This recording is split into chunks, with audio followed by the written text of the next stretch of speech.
We welcome you back to the Second Swing at YouTube channel, and welcome back for another episode of Second Swing Thoughts. It was a big weekend in golf. We had one of our favorite events of the year, the WM Phoenix Open, and we're going to recap that, talk about some of the best equipment in the game, especially that of the winner, Chris Gotterup, and we also have a couple fun segments. We got Kevin Kraft was in studio for Callaway Quantum.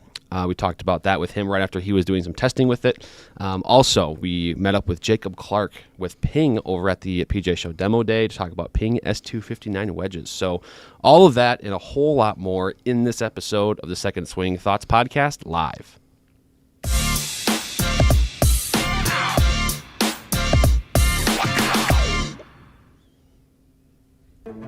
At Second Swing, we know Hey there, it's golfers, not you. and welcome back to the Second Swing Thoughts Podcast. As we mentioned, a fun one today. We are trying out a new format as well, live, so thank you for joining us. We appreciate everybody joining, and throughout the episode as well, we ask you and encourage you to drop your thoughts, drop your comments, your questions. We want to talk with you and engage with you right away live here on Monday mornings here now and into the future. So Harrison Arnold is with me today. Harrison, it's been this is kind of the weekend of the year where for a lot of people it's kind of that kickoff of the golf season. The Phoenix Open's got a lot of energy. There's a ton of people there. Sometimes it gets a little crazy and chaotic at the tournament, but I think it kind of signals that beginning of the golf season, so it's always a pretty exciting one for us. Yeah, I think whenever you think about the Phoenix Open, it's always like, oh, party time, right? But actually, I think this year is actually kind of tame. You didn't see too many stories. I think the last couple of years it's kind of been, I guess the tournament's kind of been overshadowed by some of the chaos, like you said. But this year it was actually just a great golf tournament in general to watch. Yeah, I mean, you had some drama quite a bit, and that course always delivers some drama with the way that finishing stretch is. You have some par fives, you have a drivable par four on the 17th. So we'll kind of get into what we call the turn here, which we kind of talk about what happened on tour, and then we'll get to a couple fun interviews, segments that we have. We have Kevin Kraft talking about Callaway Quantum, as I mentioned, and then we also have the discussion on the Ping S259 wedges later on as well. So as, again, we transition into the turn, golfers, make sure that you submit your questions, submit your thoughts as we dive into the winner's bag and what happened on tour this past weekend. Give me your thoughts on the tournament. Yep. What all happened, and of course we had Chris Gotterup win. That guy's on a tear right now. So talk to me about what you've seen from his game, and then we'll dive into some equipment stuff as well. Yeah, I mean, he's kind of got that game. I mean, he played golf at Rutgers when I was playing at the U, so I actually got to see him play firsthand a couple of years ago, which was quite fun. And he's got one of those games where you wouldn't exactly teach it, right? He's very, I wouldn't say it's unorthodox, but he doesn't do stuff by the book. Yep. He's just a typical, really good ball striker. He's not going to miss too many fairways, not going to miss too many greens. As soon as that putter gets hot, he shoots some really low scores. And that's kind of what we've been seeing the last few weeks. He's just, when you get in one of those moods, it's kind of nice to just kind of keep going and going and going. Right. So it's nice to see him kind of not back out of tournaments, keep playing all these big events as they kind of keep coming. You might as well ride the high, right? Yeah, I think, clearly this guy, he's also got kind of a unique swing. He really covers the golf ball. Really one of the lowest launchers you see on tour. His apex height, when they show on the broadcast, it's always much lower than the guys he's playing with. And I think, clearly it works for him. He's able to generate enough speed and spin to keep that ball in the air and land it how he wants to land it. So that part, and for Gotterup, he's playing phenomenal golf, and he has complete control of the ball right now. There's a couple other kind of, we'll talk more in detail about his bag, but there are a couple other things I wanted to get to as well that happened at the Phoenix Open. We had Brooks Koepka playing once again. Of course, the big story, returning from LIV, but he made a putter change. He had some pretty, I don't want to say historically bad, but some pretty bad putting last week at Torrey Pines. Made a switch to a TaylorMade Spider Tour X, similar to the Scotty Scheffler build, and actually very similar to what Chris Gotterup used as well. But kind of interesting to see him play with a mallet. I don't know if he's used a mallet really ever in his career. Yeah, I don't remember in recent years him switching to a mallet, maybe here or there, but last week was a poor performance with his putting. He just didn't look very confident on the greens. I saw a lot of putts where he's just leaving it short. Great line, great read, but he's leaving it short, and that's usually a good indication that someone's just feeling a little bit under the weather with their putting. I think is a good way of putting it. So I wasn't too surprised to see him make that. I was surprised, but I think it just goes back to that idea of the best putter you can switch to, or sorry, the easiest putter you can switch to when you've been playing with a blade for so long is probably that Spider, just because it has so many clean lines and almost feels like a blade, but with a bit more back to it, right? So I'm not too surprised, but it was interesting to kind of see him the last couple of weeks on tour and see what he's doing. But it's fun to see him back on the tour. Yeah, I think it's also, it has that kind of plumber's or L neck that that's what his bladed style had. Correct, too. And it's designed for a little bit of that face rotation. So the feel of it probably wasn't totally foreign, but obviously the look of the big Spider mallet down there versus his kind of Newport style blade that he's been playing forever. Definitely a little different, I'm sure, for him to look at. And the putting stats still weren't that great for him, but so there's still some work to be done there for Brooks in that regard. I'm sure he'll find something here as major season starts to wrap up. You know what that means. That means you just got to switch putter again. Yeah, that's exactly. All that means. exactly. Speaking of switching things in and out, we have another switch that we got to talk about. It's Viktor Hovland. He had a strong weekend to kind of pull himself up to near the top of the leaderboard. Switching into the G440K driver. If you've been following Viktor Hovland, he's been kind of notorious for sticking with a G425 LST the last several years. He's tried G430, tried G440 LST. That hasn't quite worked for him. And so whether this will stick or not, we don't know, but playing a G440K driver, the official specs 8 3/4 degrees, 45 inches on the shaft, tipped an inch, and then a D4 swing weight. So what do you think of Hovland here making this switch? Yeah, I mean, I think I'm not too, I think I'm not too surprised seeing that, because that G440K so far and some of the testing that we've been doing is really quick. So if he's gaining enough in his ball speed and he's not losing too much on the back end, the K is a more forgiving driver. It's going to have a little bit more weight in that backside. It's a higher MOI driver. It's not 10,000 K in every position this year, but it's very forgiving. But it's pretty low spin. Out of all the high MOI drivers that we've tried, it's the lowest in spin by a long way. I think when we did some testing with Kevin, he was testing a lot of the core models and some of the lower spin models, and that thing was sitting right in those spots for them. So I'm not too surprised to see him kind of at least trialing it to start with. Whether he keeps it in the bag long term, be interesting. But I think that how he's got that set up by tipping it by an inch, making it feel a little bit stiffer too, is probably helping to kind of keep that ball even more in control. So yeah, I mean, and clearly there's been a lot of tour adoption with that. I think maybe more than you might initially assume, with it being that kind of 10K or K, right, naming to it. I think a lot of people think those aren't for tour pros, but there's been a lot of people switching into G440K, both on ping staff and off of ping staff. And then a couple other things to get to quickly before we dive into the what's in the bag discussion. Patrick Reed is dominating on the DP World Tour right now. He's played 3 events. Well, the last 3 events he's played, he's won one, he's lost in a playoff, and then he's won again this past weekend.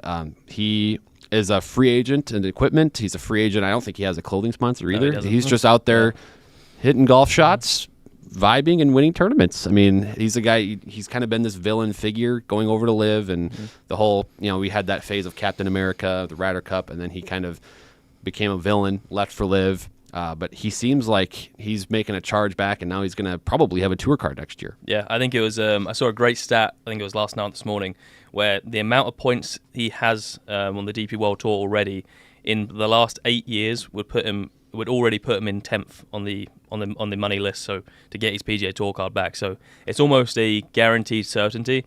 I don't know. I don't know if you know, but do they have the 3 win and you can get straight promoted on? So with that part's tricky, because I know I think he technically has to wait the whole season. Yeah, I think that's how it works, right? The LIV play. So that part, I think it's still. I think August, I believe, is the earliest he can technically get. Yeah. PGA Tour membership or status, but nonetheless, he's playing awesome golf. He's going to be probably a force to be reckoned with at the majors this year. Yeah. The way he's playing, that's phenomenal stuff from Patrick Reed. And then lastly, we have some irons that hit stores last week from Mizuno. Mizuno Pro M13, Mizuno Pro M15 irons. Just give me your thoughts on those. I think I think we love them because of how great they look, while also adding in some kind of tech beneath the hood that delivers performance there. Yeah, I think those irons just in general, they're like the golden retrievers of irons. They're just so good looking, aren't they? They're just like the best looking irons, have all the game improvement, players progressive.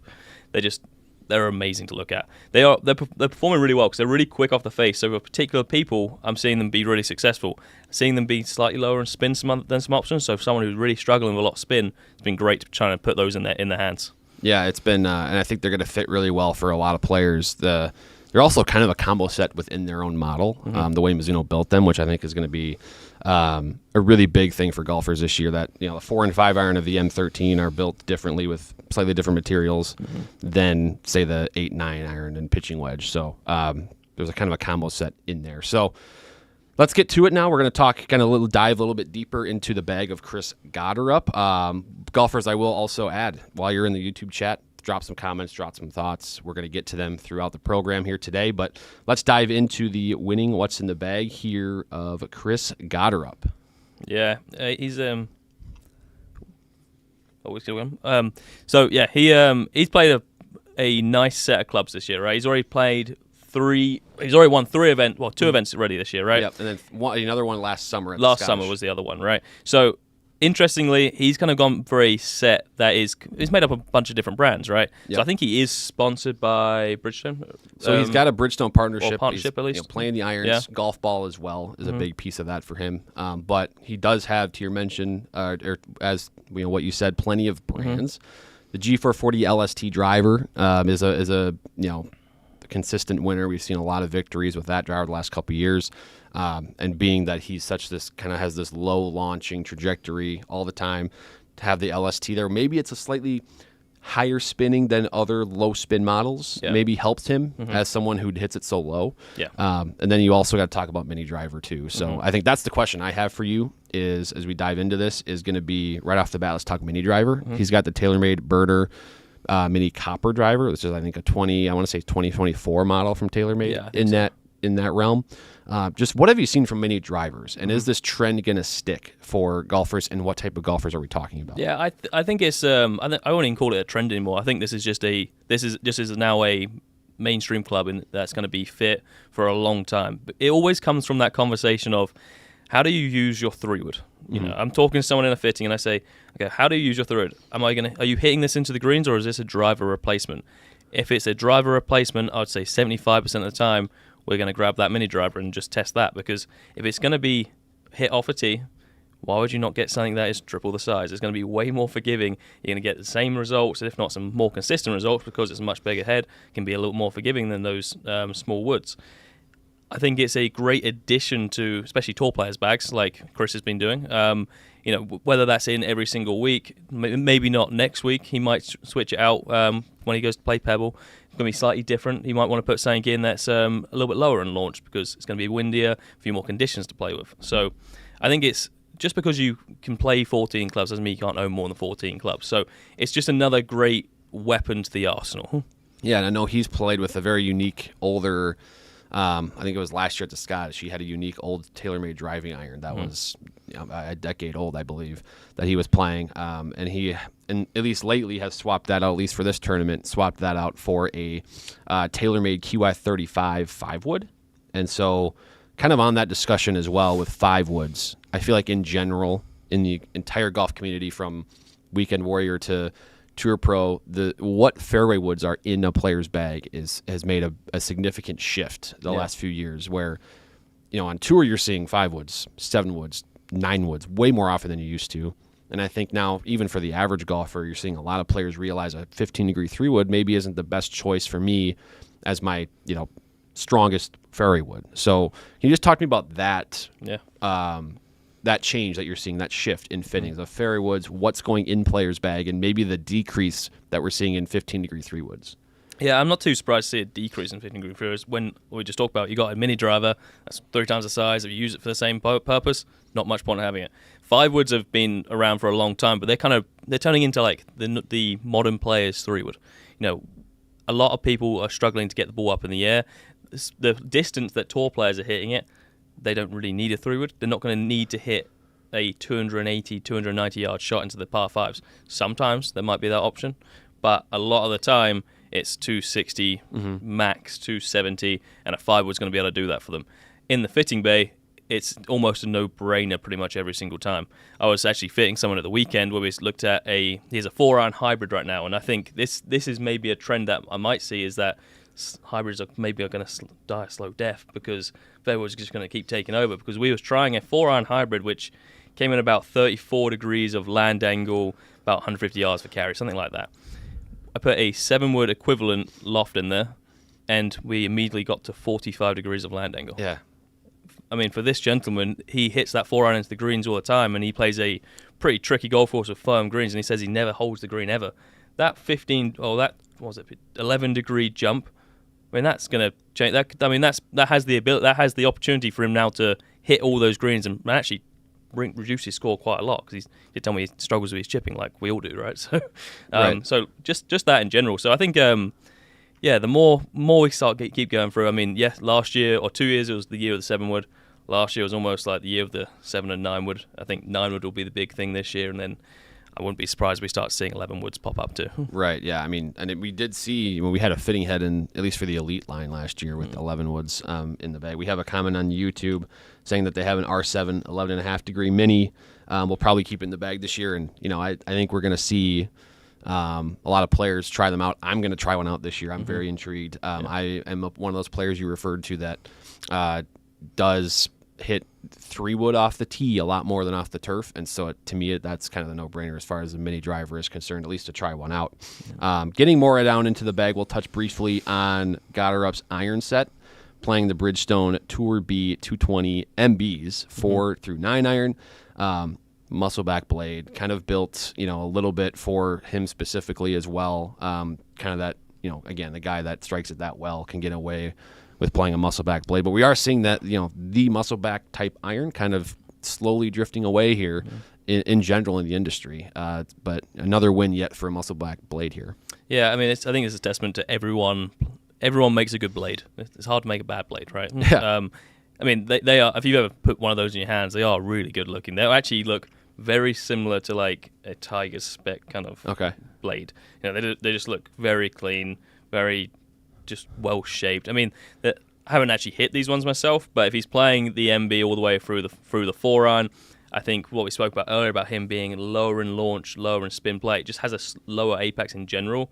I mean, he's someone who just likes to flight the golf ball. That's how he plays his golf in control. He's going to hit a very low ball flight, and that is fine if you're using an MB. If you're the everyday golfer and you're already struggling to get the ball up in the air, that's why we move you into more progressive irons to help optimize some of those launch windows. But for him, that's how he likes to play. He likes to flight the golf ball. So.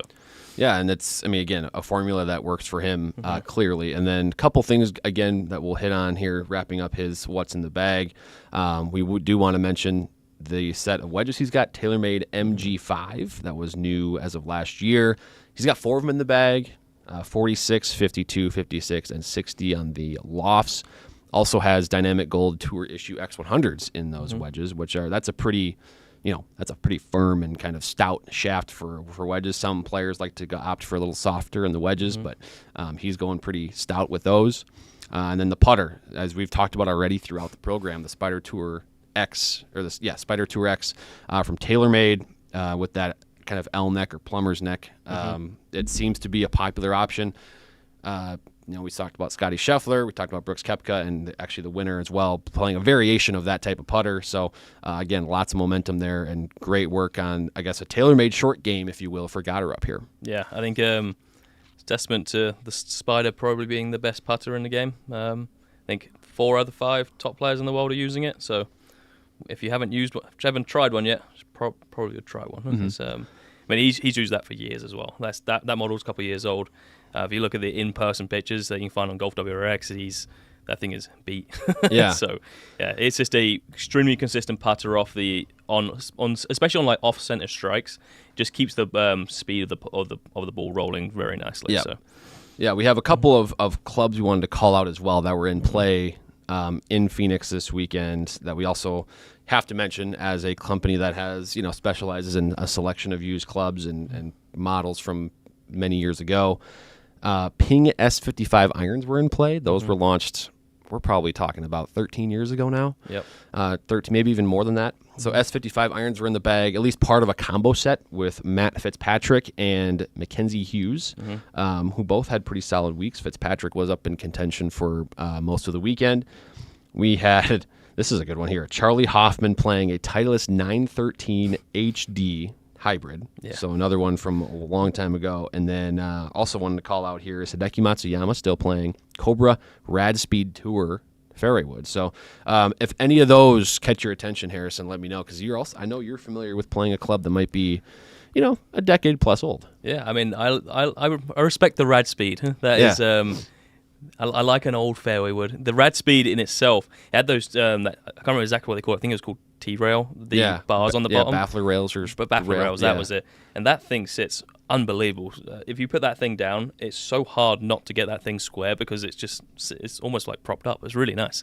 I actually played the driver for that a couple of years ago for a little short period of time. It was really nice. So I'm not too surprised to see that. I think there's a couple of other things that, the S55s, just testament to how consistent those irons still are. I'm going to take a quote out of Larry's book. They're a specific distance club, not a distance club, right? So if he's got the consistency in those irons, he's obviously got a lot of battle testing done with those too, then why change them? Right, yeah. And I want to say, too, Bubba Watson for a long time maybe still does play S55s. And he, of course, won a couple majors with them, won many tour events, and has now been playing on Live. I believe he's still or had been playing them for about as long as these guys too. So clearly an iron that suits the player's eye and still works. So yeah, those were a couple things that we wanted to call out there. I think it's fun to see those older clubs still in play, things that you can get at Second Swing as well still if you're into that kind of older kind of club nostalgia thing that we are here at Second Swing. So as we move forward here, again, in a few minutes, we will bring or we will show our segment with Kevin Kraft talking Callaway Quantum. If you have any questions for us, make sure you drop them in the chat. First, though, we got to talk about next week on tour, the AT&T Pebble Beach Pro-Am.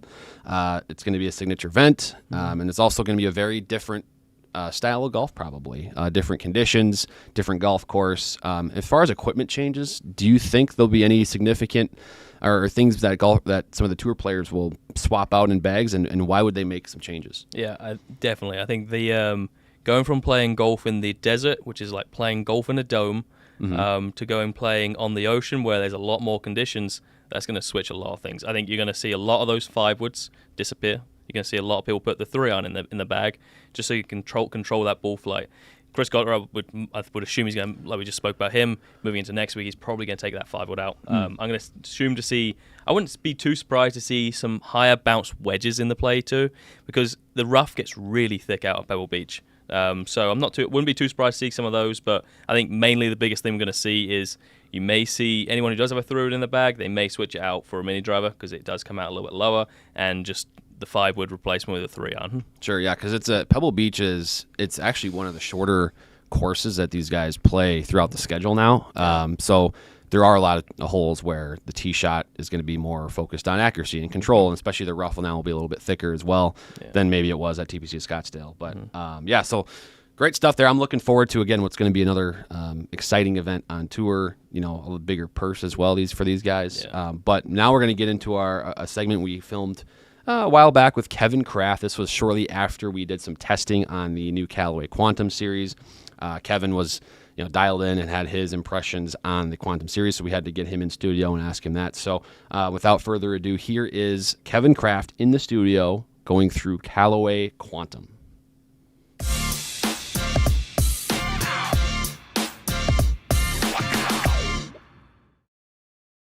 Welcome back on the Second Swing Thoughts podcast. It is Kevin Kraft, Master Club Fitter at Second Swing. We love having Kevin on the show, and we're talking about Callaway today. Okay. So as of recording this, yesterday we did all of our filming and testing of Callaway Quantum. Yes. And, Callaway delivers once again. That's not a surprise, but kind of before diving into a few specific things I was going to ask you about, but just give me your overall synopsis of Callaway Quantum, what they've done this year. Well, let's start with the fact that it is actually spelled like quantum. That's a good thing. look, it's just another one of my insane issues. But hey, Epic was always spelled right. so Epic is kind of, well, yeah, I suppose they could have done EPYC or something like that. Yeah, they definitely And I could've. get it. Like, don't, like, Elite, I understand the nod to Eli Callaway. 100%. Yep. Still kind of drove me nuts. Yeah. Right? Maverick, Mavrik. It was just annoying. Like, that was just really, really annoying. They did spell Rogue right, so I was pretty happy with that. But yeah, so Quantum, nothing crazy there. Mm-hmm. Other than ball speeds, those were crazy. Yeah. I would call. Well, what did I call Callaway yesterday? You said you I made said up it a was- term. You yeah. said It fascinating. was fascinating. Yeah, that's right. I'm usually good for some sort of crazy word every season. So, yeah, the ball speeds were. Fascinating. They were. It was good. Yeah. I mean, Callaway's just going to deliver again. They always do. Ball speeds on everything across the board were awesome. My smash factor with the irons was like 144. I'm not that guy. Yeah. You know, so it's got to be the golf club. Right. It's and now so they have two main irons that we were able to test yesterday. We'll just start with irons since we're already there. Sure. Quantum Max OS. You have kind of the interesting thing is that their standard lofts are both the same. With Yeah, these. that is a little different, right? So that's different than we've seen in the past, where these the manufacturers will have an iron lineup and they will have different lofts. But here they were both 29 degrees in standard, and the OS was really kind of a little bit bulkier and had more offset. But the differences really stopped there. The tech and everything really was similar to that. It's basically a matter of what you're looking for out of the two irons. It's kind of a game improvement-ish, and then maybe a little bit more game improvement with the OS. Yeah, I'm calling that an enhanced game improvement iron. Sure. Right. So I don't think it's not big enough to be a super. No, game I wouldn't call it Yeah. super. It's not that big, but they're both very attractive. And Callaway's gone back to their original shape, which I was sad when they went away from it. Like they've always kind of had that chunky top line, which has been like, come on, guys, can't you make a game improvement club that doesn't look huge? And they addressed that side of things, but their shape changed, and to me it was unappealing. Yeah. But they've gone back now. I'm thinking maybe that was there's one particular individual that was with Cleveland with Callaway that is now gone, and I think maybe they changed back after he left the shape, and so they look phenomenal. Like the fit and finish is really good. Top line on the standard Max is really good. Like nobody's going to look down at that and go, well, that's too big. Like it's really good looking. Yeah. The back badging is very attractive. I mean, look, you're not seeing the back badge when you're standing over the ball, but you want to have a set of clubs that you feel good about. Yeah, it's in the right? bag on the cart. Yeah, and you look at them and you're already confident in what you're hitting. So I mean, I am obviously aesthetically crazed. But, yes, you are. But they look great, and the ball speeds were fantastic. Spin was passable. Yeah, It wasn't- so in compared, we did Cobra as well yesterday. Yeah. We tested the Cobra King Max irons, and the Cobras did spin more. Yes. And But- actually at lower loft, I think, too, with the one model. Yeah. So But what we were getting was good trajectory, right? Yeah. That CG's low, the ball's getting up, and there was enough spin that it's workable, right? We had some problems with specifically Paradigm and AI Smoke where it just didn't spin enough, yeah, right? I mean, look, everybody's asked for more and more distance, and they've done their best to give that to the consumer, but it comes with a potential detriment if we're not creating, a good landing angle. Yeah. I obsess over landing angle all the time. So it's a good thing to obsess over in terms of iron fittings, because I is. remember vividly we did testing in the swing report on the Paradigm irons, and you had some pretty good reactions in that video because you were hitting the ball so far.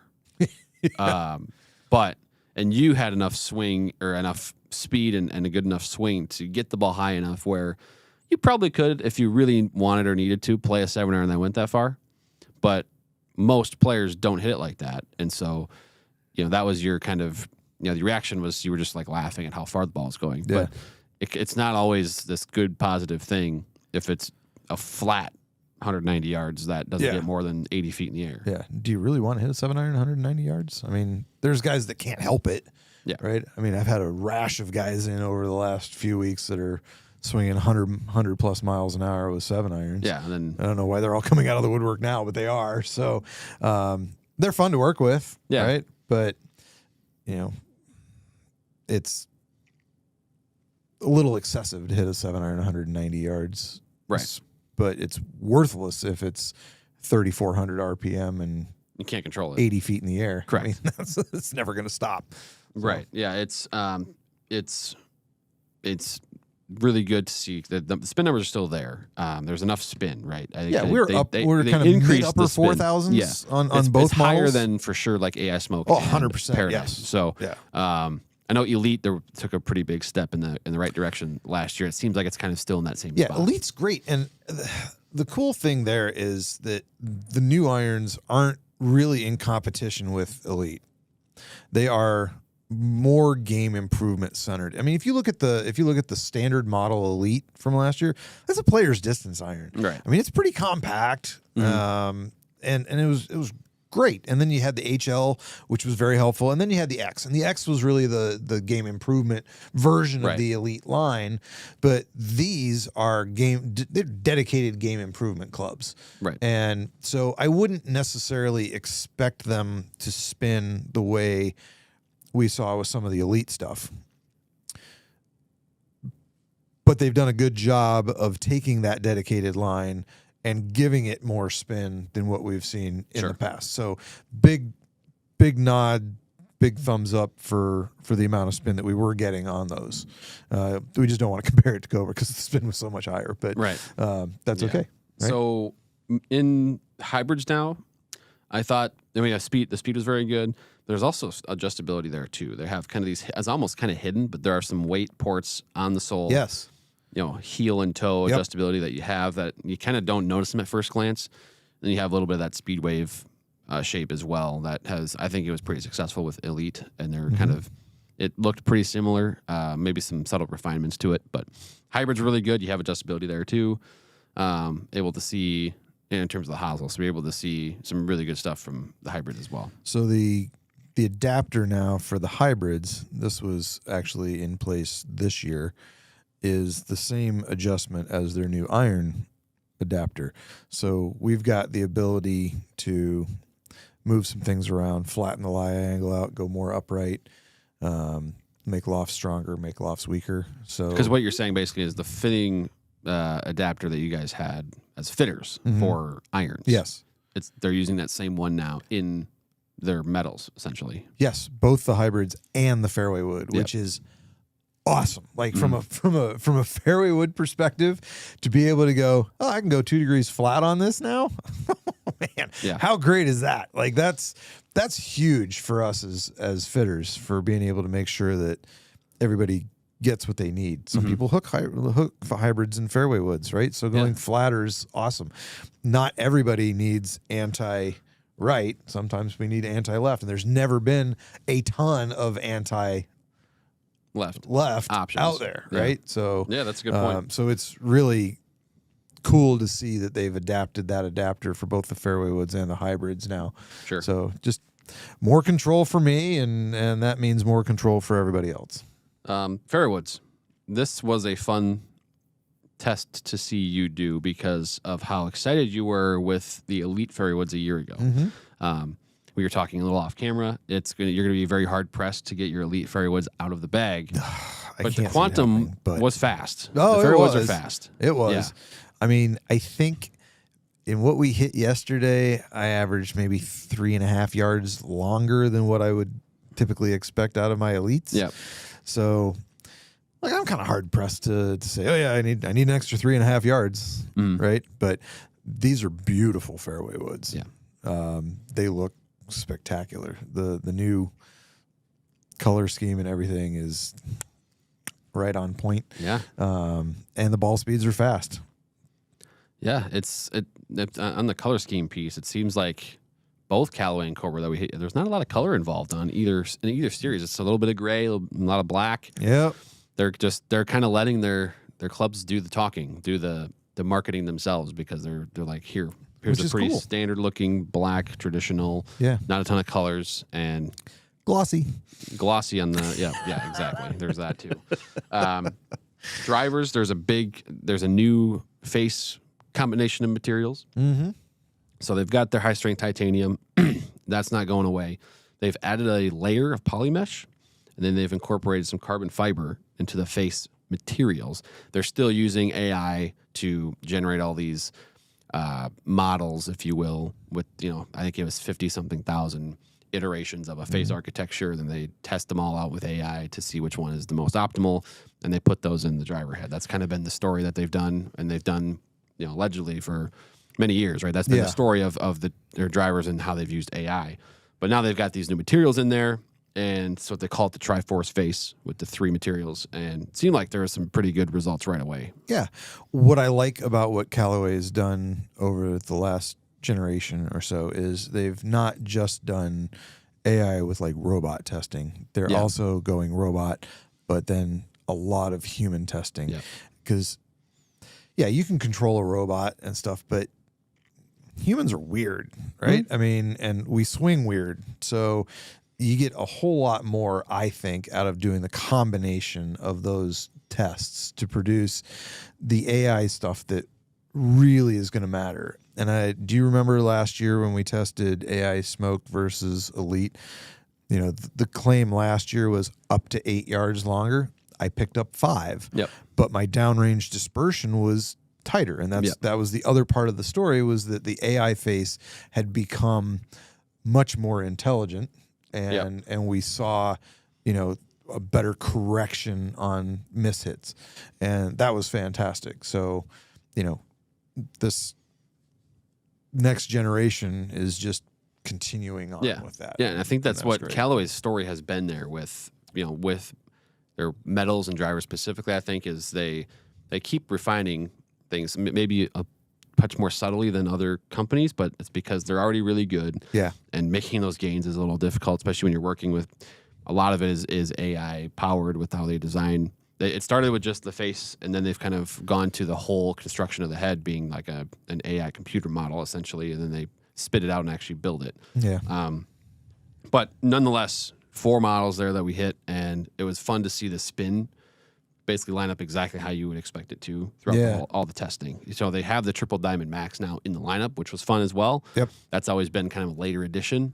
That's now in right away, and I think that's going to be awesome for golfers. But I think the order was we hit Quantum Max, and then we hit Quantum Max Triple Diamond Max. Mm-hmm. Yes. And then the Quantum Triple Diamond, and then we went back to the Quantum Max D. Mm-hmm. But it was, the Quantum Max was kind of third in line for spin. Lowest was Triple Diamond, then it was Triple Diamond Max, and then the highest spin was the Max D. And they were all low spinning, which again, this is for me, this is the cool thing, is that as people have asked for more and more distance, they've found ways to mitigate spin. And now your core models, which are inherently the most forgiving models, are low spin as well. So you don't have to give up distance to have accuracy as well. And those clubs yesterday did exactly what they should do. The Max D, it turned left a lot, and there was no missing right. Who knew? That was she was starting up the middle and she was moving left. Yep. And then between the core model was spinning just over 2,000 RPM. Yep. For me, 2080 I think was our number, and then we were just a little bit less with the Triple Diamond Max, and then if you want to go hardcore spin reduction, Triple Diamond's your Huckleberry for I think sure. each one was about 100 to 150 RPM separation. Yeah, that was from cool. Each one. It was nice it was to see, very It wasn't like this one spins a ton, and consistent this one progression. spins nothing at all. There was a lot of consistency across the face, which I think is, a real asset to a line where Yeah. you can put anybody in those things just depending on what they need for shot shape. Yeah, exactly. Yeah. So having four, it seems like a lot to have 4 models, but when they do things distinctly differently, I think it can be a big benefit for golfers that are getting fit. Yeah. So, Callaway Quantum, it's exciting. It's spelled right. It's spelled. exciting. Quantum is spelled how you see it in the dictionary. Yeah. So Yeah. that's exciting. I love that. But the technology is good. Tons of ball speed. That's not changing, and I think it's going to be a big year for Callaway again as well. Look, we've done. I'm excited to test against Elite. With all of Yeah, these. we've done 2 manufacturers so far. I think we're both pretty hyped up about both. Yeah. And there's more to come. Yes. And I think 2026 is going to be yet another really phenomenal year in the world of golf. Yeah, I think that's absolutely right. So golfers for Callaway Quantum, or any, I guess, of the new stuff, but Callaway Quantum specifically, schedule a fitting. We thank Kevin for joining today and giving some thoughts on new Callaway Quantum. So much fun.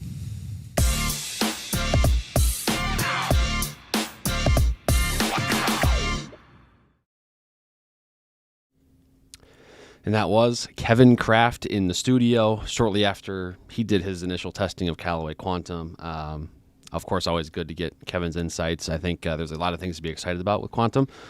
Give me your thoughts here, Harrison. I know it's kind of early in the season. You've probably only done maybe a handful or more fittings that have involved Quantum in the lineup. But what do you think about it so far? Yeah, it's cool. I think it's nice that they've added the Triple Diamond Max straight away. In previous years, they've not brought out for a little while, and you kind of left everyone hanging a little bit. But I think it's really nice that they've got a lot of options. I think they have enough options this year where you can fit anyone into anything in any of the lineups. They've even got the Max Fast, much lighter build. For the more slower to moderate swing players, they can chuck that in the bag too. We're starting to see that a lot more.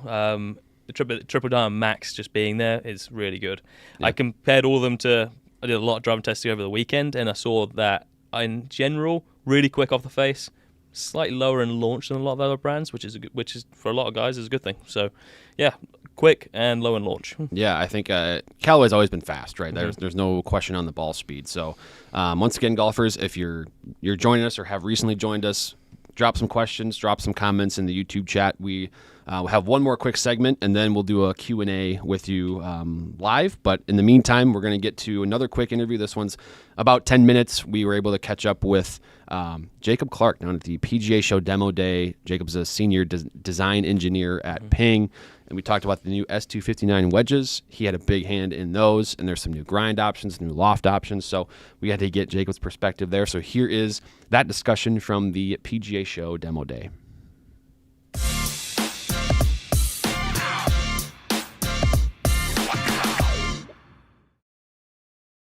Hey golfers, I'm Drew Mahol, the Second Swing Golf. This is Jacob Clarke, and we are here at the PGA Show Demo Day talking about new wedges, the Ping S259. You know what, it was going to be kind of hard to follow up the S159, I feel like, because those looked awesome, they performed really well, so the S259 has a lot to live up to, Jacob. But how does that happen here with these things? Yeah, for sure. I think one of the things that's really cool with a wedge design is you have a lot of time to work on some of the little nuanced things that really separate wedges. So when you get into short game clubs, wedges and putters, it's really a personal golf club. Players have a lot of kind of attachment to certain clubs. And so working through the process with players of, one, how do head shapes impact their perception of performance and their confidence? Okay. But then two, these are golf clubs that are hitting the ground a lot, and that ground interaction is going to drive performance. So testing a lot of different grind options with players in the development process is really important, because what we're doing with these different grinds, we're controlling the impact location on the face, high-low. Sure. So players we want to see around groove 3 or groove 4 for most shots around the greens. So we have all these different options, different loft and bounce and grind configurations to give players that control of their vertical impact location. Yeah, so let's kind of go through, first of all the different options that there are. And I know that's a big piece to our fitting team is, you have all these different types of golfers that come in and they use their wedges differently. And so it's important for you guys to be able to kind of service with this lineup, all those options. So there's lots of different letters and different bounce numbers. So talk to me about the different loft and grind options that you got here. Yeah, so we range all the way from 46 up to 62 degree. In the lower lofted clubs, we have S grinds. those are a little, not necessarily one-dimensional, but those are going to be more like, okay, how do we gap these into our iron set? We're looking to hit certain distances and trajectory windows. We go into 50 and 52, we have our S grind, and then for S259 is the new W grind. So this one works really well for players that are transitioning from maybe a slightly wider sole iron. Okay. This is also going to help with the impact location, bringing that down on the face. A lot of times players start to struggle when they're hitting some of their flighted distance wedges. Ball contact can get a little high on the face. They hit the one that launches high with not a lot of spin. So the W grind's been great. That's something we worked with our team at the Proving Grounds to develop this grind, to blend it from wider sole irons or players that maybe just play in softer conditions. So that one works well. We move up into the kind of the middle lofts, the 54, 56. We have the S, the H, and the W. Okay. Optimized for some different things. The S, kind of middle of the road, you can do some different things. The H is really good for players that they kind of use that golf club around the greens a lot. They're manipulating the face open and close to hit some different flights up and down. With the relief on that H grind, what you're going to see is that there's that relief in the heel section and the toe section. That's going to allow that golf club to sit closer to the ground and be consistent in its lead edge height. Yep, that was one that in my web fit experience with James, because I am the person, I like to kind of get creative and open the face and stuff around the green. So the H grind was one that really appealed to me in that regard, because for the versatile player that wants the versatility around the greens, is going to open the face. It seems like that's really sitting well for that. For sure, yeah. And then we get into our lob wedges, and we expand all the way up to 6 different grinds. I know a lot of people can get slightly overwhelmed, and that's like, especially in your experience, where that WebFit wedge tool comes into play. Of we can narrow down that selection from 6 to 2 and give players a primary and secondary option that they can go hit some different shots with and look for that good ball impact location. Additional grinds that we have in the lob wedges would be the B grind. Okay. It's a really wide sole, but it's very low angle. So this works really well for players that maybe play on firmer turf, but they kind of gravitate more towards square face shots. They're not going to manipulate it a lot. Lead edges can sit really tight to the ground on those square face shots. So players like to see the slightly higher launch conditions around the greens.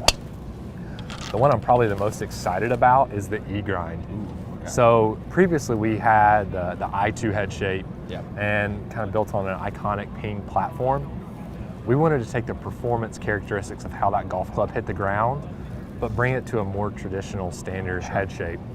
What's really cool about this club on the E grind, it has a dish section in the mid part of the sole. And so with that material removed, it allows the lead edge to sit lower on those square, slightly open face shots around the greens.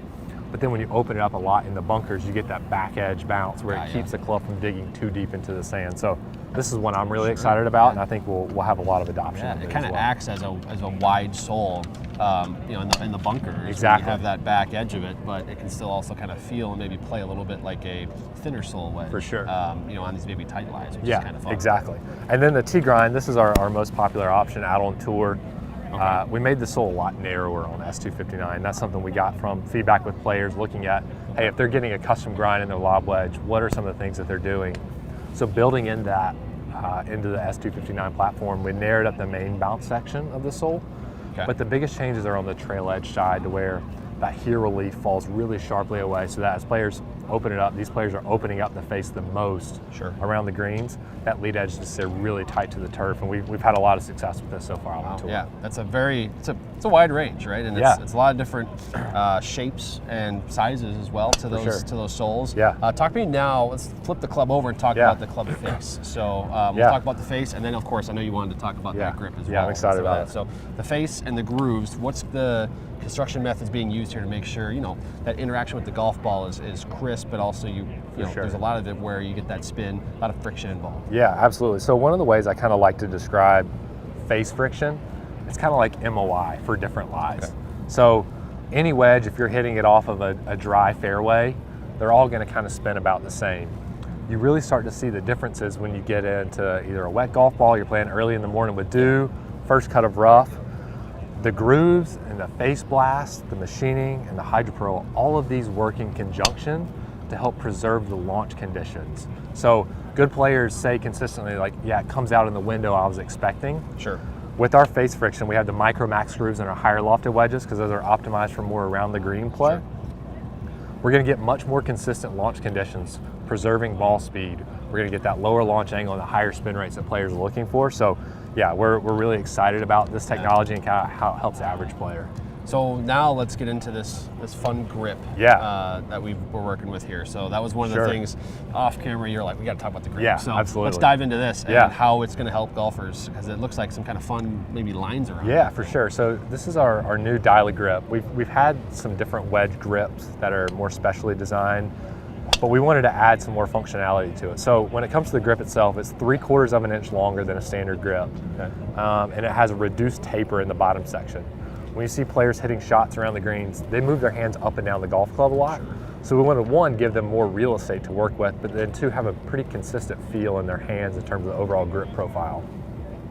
In terms of the features, we have 3 lines that run horizontally around the grip. Those are different indicators for choking down. So you'll see players hit some chip shots around the greens. They can set up consistently, put their hands in a location. It also works really well for distance control. So players like, hey, I know when I hit my full swing with this golf club, it goes 80 yards, and then I choke down one, and it goes maybe 70. So it adds that in. Other features, lines running vertically, those are for different face orientations. So players can use those to set up to hit some different shots around the greens, whether they're open face chip shots, bunker shots. The last one, and this is new, these little tick marks at the bottom are for shaft lean. So players move around their ball position a lot when they're hitting shots around the green.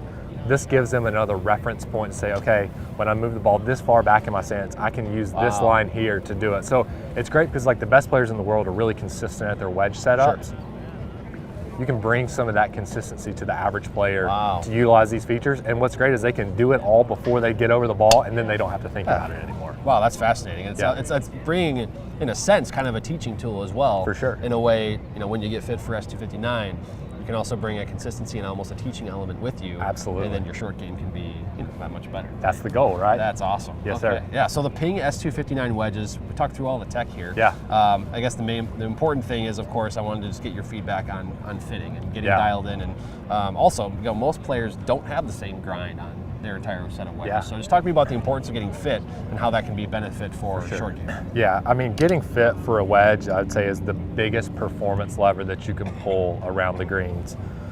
What we see is when players get fit in the right grind, not only do they find the correct location on the face, they find it more consistently. Sure. So when you're going through a fit and you find a wedge that works really well for you, not only do you hit the correct location more, the ones that you misdeliver a little bit or you didn't read the lie correctly, you're going to get much more predictable and repeatable results out of that. I would say one of the things in terms of a fitting nugget or a tidbit that people can go home with is that when you're especially testing out lob wedges, if you're indoors or outside, gravitate towards shorter shots. 70% of shots hit with lob wedge are hit within 30 yards of the green. So let's maximize what we do in those areas and then understand how it performs on some of those other shots. Got you. So if you're indoors, I would say maybe hit a 10 to 15 yard shot. Players tend to gravitate towards hitting more full swings. Sure, yeah. But you're not going to see the differences of how the grinds hit the ground. So maybe hit some 10 to 15 yard shots, play with a few different face orientations or however you manipulate the ball up and down, and look for the one that gives you the correct flight and spin characteristics that you're looking for. Yeah. I like that. I mean, from the wedge guru himself here, right, Mr. Jacob Clarke. So the S259 wedges, we're really excited about them at Second Swing, and I know it's going to help a lot of golfers dial in their short game this year in 2026. We thank you for your time. Yeah, thank you so much. Jacob, this was awesome. Yeah, sounds great. Thanks.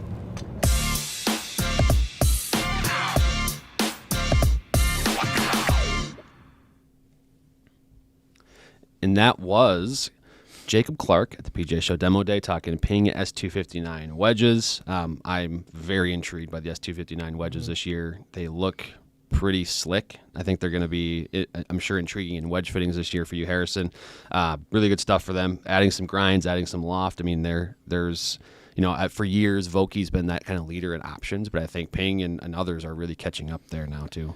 Yeah, they've got a lot of different grind options this year. Mm-hmm. When their fitting pack came in, I was like, wow, that is a lot of wedges. So yeah, it's gonna be fun to go through all those. I think there's a lot of good options I think there's probably multiple options for every scenario, which is great. So should be able to dial in people to the exact conditions they play every week. Yeah, exactly. I think that's, I mean, especially with given how important we've seen that is, your conditions, the courses you play, how you use your wedges, it all matters, and have all those options is hugely beneficial. So let's get into some questions and some live Q&A. If you're watching right now on YouTube, drop some comments, some questions in the chat. We're spending some time here answering them live for you.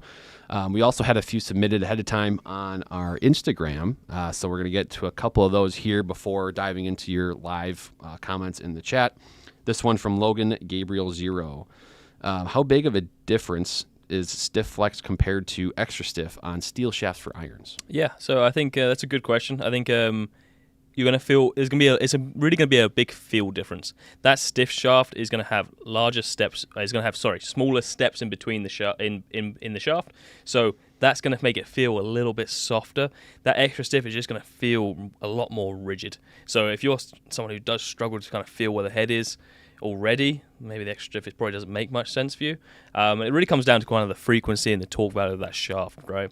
So it's definitely worth testing. There's a lot of people who can kind of play a stiff shaft even though you swing quick enough for extra stiff.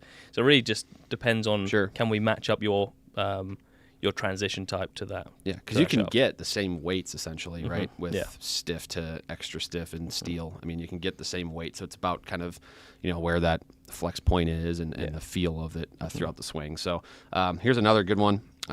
We can be, this could be, a lot of possible answers here from Cameron Bennett on Instagram. Who has the best fairway wood on the market? I'm going to go TaylorMade. Yeah.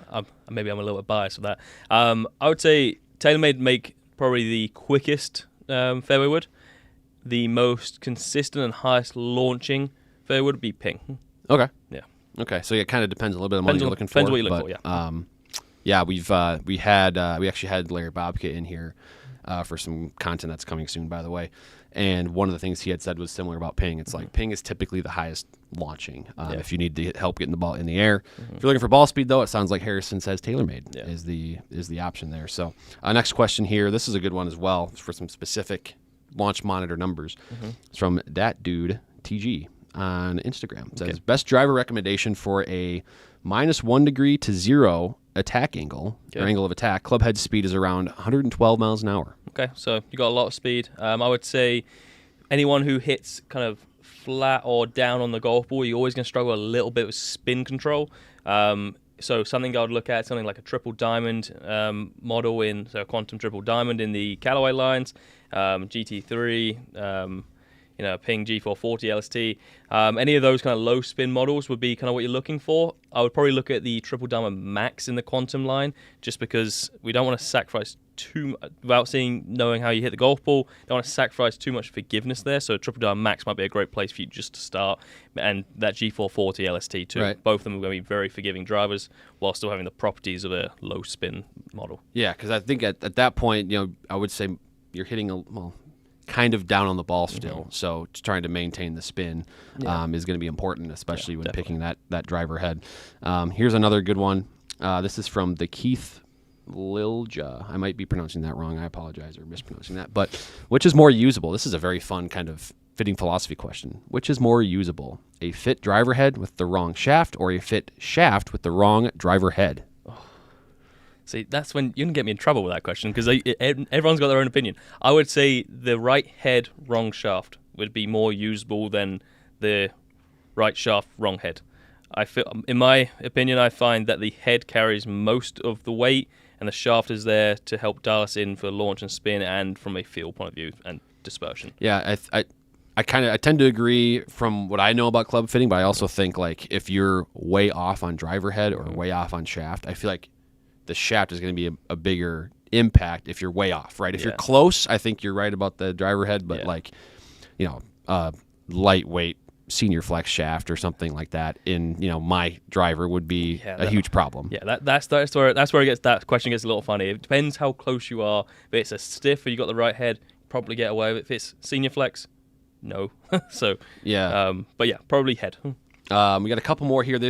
We're going back into the YouTube chat here. So a couple of questions. This one from North Sky asking, what is the main difference between a 105 steel stiff iron shaft and an 80 gram? stiff graphite shaft, which those are kind of typical weights that you'd see basically from stiff to graphite for iron shafts. So what would you see as the main difference between them? Okay, so one, the weight for sure. That's the biggest difference. But if we're talking about actual club properties and how it's going to do to your golf ball, the graphite is going to be a lot lighter, as we already know, which means it's going to launch a little bit higher, and it's also going to spin a touch more. So if you're someone who is struggling with launch, and say you do have a little bit of a injury, for say you got a lower back injury, that graphite shaft is going to be a lot easier on your body. It's going to help you get the ball up in the air. It's going to be a lot easier on your body. So there's a lot of benefits to moving to graphite, and that is a trend I'm starting to see. A lot of people want to go graphite for these reasons. So, but yeah, I would say launch, spin, and the lightness is big things. Sure. Quick one here, kind of a follow up to Logan Gabriel's question asking about the extra stiff versus stiff. Says, if I tend to draw the ball already with stiff, should I expect to draw more or less with extra stiff? So that's a interesting topic. So just because it's stiffer doesn't mean it's going to not make your ball go any more left. So really it comes down to the flex point on that, or the bend point on that shaft, and a lot of it comes down to the torque value of that shaft. So typically a lower in torque value shaft is going to present the face a little bit more closed because they're typically a little bit heavier, a little bit stiffer, so it can essentially leave that face a little shut. So it really kind of depends on what that shaft is. If it was the same shaft in stiff versus extra stiff, I would say you probably have a little bit more control with the extra stiff just because it's a little bit more rigid. Won't be as much flexion there. So, it kind of depends on the shaft. But I would say you probably would feel a touch more control of that extra stiff because someone who does tend to overdraw the golf ball has a pretty quick transition. So you'd probably move them up into something a little more stout anyway. Sure. If you're just joining or have just joined, we are wrapping up our live stream here this morning, but we are doing a quick live Q&A segment here. We got a couple questions left here, but if you're joining and have one or two comments that you want to throw into the YouTube chat, please do here, and we'll wrap up and make sure to get your questions and your comments answered. So here we got a couple more good ones here. This is a fun one. This is from, I'm going to mispronounce this, EDidJ. 13, I may have really butchered that. I apologize, but is a Titleist GT 4-wood worth getting, or does it make sense to de-loft my TaylorMade QI 35 Max 5-wood? Okay, it's a good point. Okay, I would say originally, first of all, test it. We just got to test both of them next to each other. If you de-loft that 5-wood, you are going to open the face a couple of degrees. So if you do already overslice the golf ball or something like that, you may not want to open the face a little bit more because that's only going to promote you to fade the ball even more. So I would test both of them next to each other. If you're starting to see dispersion start to creep a little bit more right, that's why, because that face is going to sit a touch more open. Just because the same loft doesn't mean it's going to play exactly the same. So yeah. I would also be curious, I think, with this person, if this is the strongest fairway wood in their bag, or if they have another one, that would probably play a benefit. I would imagine if they're thinking about a 4-wood, this is probably the strongest fairway wood in their bag, and so that would be something to consider here too. You know, if you're chasing distance or if you're trying to just get something straight that you can rely on. Those are a couple things to think about here too. But the GT lineup's really good. QI 35 fairway woods were awesome, in fittings last year, so they're both going to be really good options. It's just a matter of what loft, I guess, or I guess the face angle more importantly, because you can de-loft that QI 35 Max down enough to what you need. Yeah, and it depends on the gapping too. Is if you're trying to replace that forward, if you're trying to replace that 5 with a forward, then yes, that's why it's worth testing. I wouldn't put a forward in if you've already got a 5-wood. You won't see too much. You won't see enough of a gap between clubs there. So yeah, I think the bottom line is you've got to test it. But try it out. If you don't mind the look of that face being a touch more open, it's not affecting your shot shape as much, then run with it. Yeah. Then here's another one here, a good question. This is from the same viewer. What driver shaft recommendations or specs could you recommend for someone, to help me not slice to the right? So I wonder if that slice tendency is a common thing. A lot of you watching this, listening to this, are struggling with the slice. That's just the reality of the game. We see the stats, we see the numbers every year. You do the fittings where I'm sure a majority of the players that they're trying to fix something, it's probably that slice tendency. So what are the most common things you go to shaft-wise, and then maybe even like adjustments to specs? Yeah, I think we kind of touched on a couple of them earlier. Lower and torque value shafts are going to present that face a little bit more close. So when you start to think about those shafts, we're talking 10-say 1K blacks. That's a very low torquing value shaft. Ventus Red is actually one of the more lower torque shafts as well. Cali Dark Wave, stuff like that. From a weight point of view, it really depends on how you transition from the golf club. Typically, people who slice the golf ball, I don't see that many quick transitions. I typically see that more with people who draw the ball or kind of hook the golf ball. So I would say, I mean, it goes hand in hand with kind of that forward conversation earlier, because I would actually try and find you a driver that mostly is set up with a lot of heel weight. That's going to make a really big difference for you. It's difficult to say about driver shaft without seeing you swing the golf club.